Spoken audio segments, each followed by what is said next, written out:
lighting's best there, but never mind. Oh Lord. Tempus fugit, which being translated meaneth time flies. That was Latin. So, now,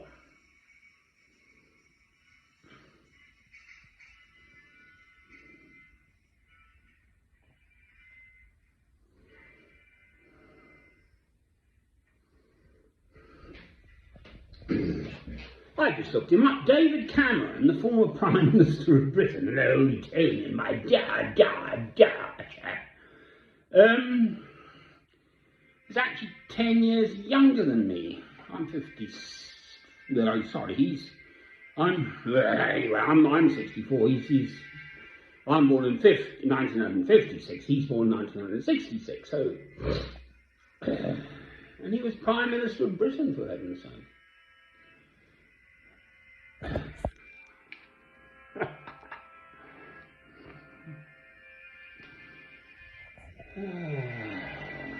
But all the trouble I get. I'm screaming. My problem is, here I am in England, with all our good points and bad points, and I'm doing nothing about the troubles of the world, apart from praying. Now, I'm not a monk.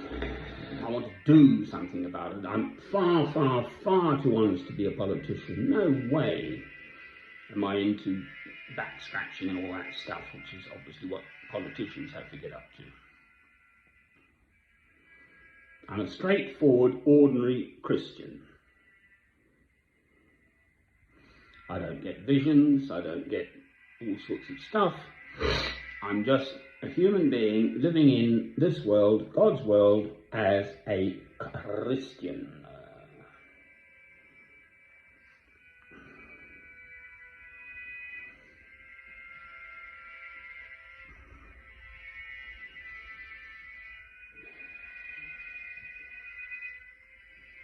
And I'm screaming. No one's listening. My background is, my father was English. He fought for the Royal Norfolks on the Somme in the First World War. My mother's side was Scottish. My ancestor William Ross trained with Dr. David Livingstone. So I'm born in Cape Town, South Africa, on Table Mountain, on Wednesday, the 12th of September, 1956, which makes me 64. My mother, apparently, who was a maternity sister, heard bells ringing, so there we are from the local church at 7:30 a.m. in the morning. Anyway, I'm the second son. My brother's in Harley Street, London, number 6 Harley Street, Dr. Keith Bush. I'm actually a Ross Bush because of my family. I was christened us because we would be rose bushes at school, so my parents sort of fought shy of that. But I am Francis John Ross Bush. That's who I am. Just an ordinary citizen of Britain. No one special. Absolutely not. I do not wish to be special, thank you. And in any way, shape or form. Now, the world's a mess. What can me, myself, try to do to fix it? That is the cross I insist upon bearing.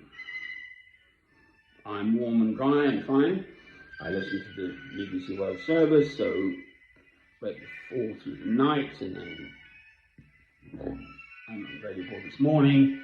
They were chatting to some Geordie chap up in Newcastle, Northumbria, and he hasn't got any money for his meter to warm the house, so he wraps up with his duvet at 6 p.m. and that's about it. No money. As it happens, I've got a few bob left. Not a lot, but plenty enough to put the heating on. And no fires. I really love log fires. I had 2 properties in France. I bought the first one for £12,500 sterling. These old Auvergnian peasants' houses. And the second one for about £15,000 sterling. And I put big fires and everything. I used to order from Ozavon, c'est dans les montagnes, je parle français quoi, because I lived there. 5 tons of logs for both properties. I had 2 actually. The second one was Mon Atelier Chrétien, my Christian workshop. Nothing came of it. It was on a route of Santiago de Compostela. St. James of Compostela. I've been to Galicia, I've been to Santiago. What can I do about this world? No one's listening yet. God's beginning to wake us up with this COVID stuff, the coronavirus. People are having to face themselves in isolation, alone, and this and that, and so, in an utterly painful way. This is Beethoven's Late String Quartet, number 15, the Adagio, and it's so beautiful. So it cheers me up. I've physically seen in Africa babies die in my arms, for instance, of AIDS. I know the 3 doctors in Paris, excuse me, Snuffles, who started Médecins Sans Frontières, the Doctors Without Borders.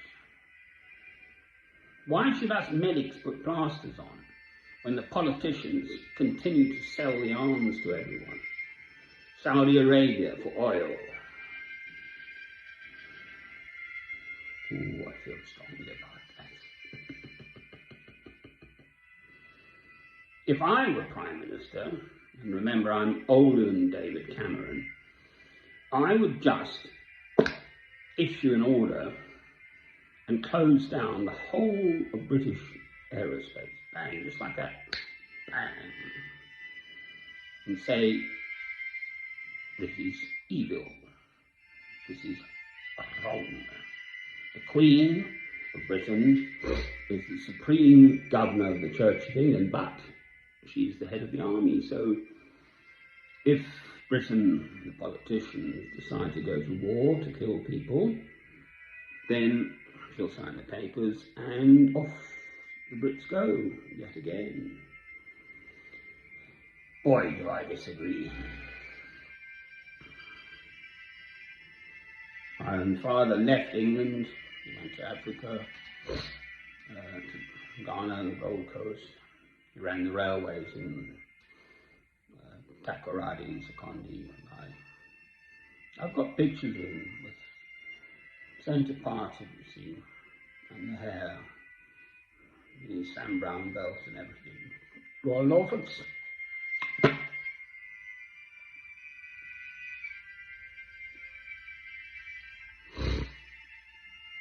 My mother's side was Scottish, so I've got pictures of my mother's brothers in their kilts off to fight the war, to Second World War, that was. I just utterly disagree with all this killing. Every generation finds an excuse to continue killing. I disagree.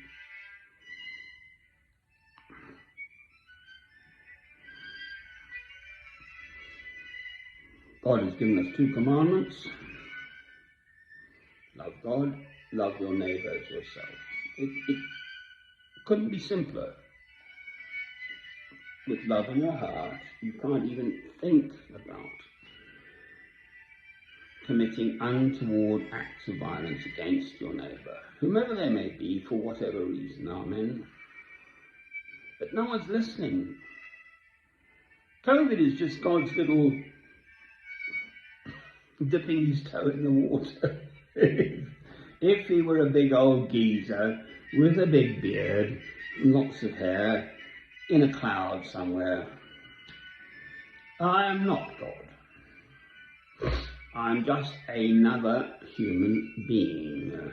God is the boss, we go back to 13.7, 13.8, 13.9 thousand million years before the Big Bang, and then current physics is the whole universe will go to zero at about 100,000 million years. Now, I don't know how that works, string theory and energy and all the stuff. But this is still a table, fortunately. I've got food here in the house, I've got heating, I've got light, the light of a candle, and the world's a mess, and I haven't fixed it yet. Now, God's the boss, so anyone who's actually interested in anything I say, please do look up Psalm 46 verse 10, which says, I have it written down there, be still and know that I am God. Amen.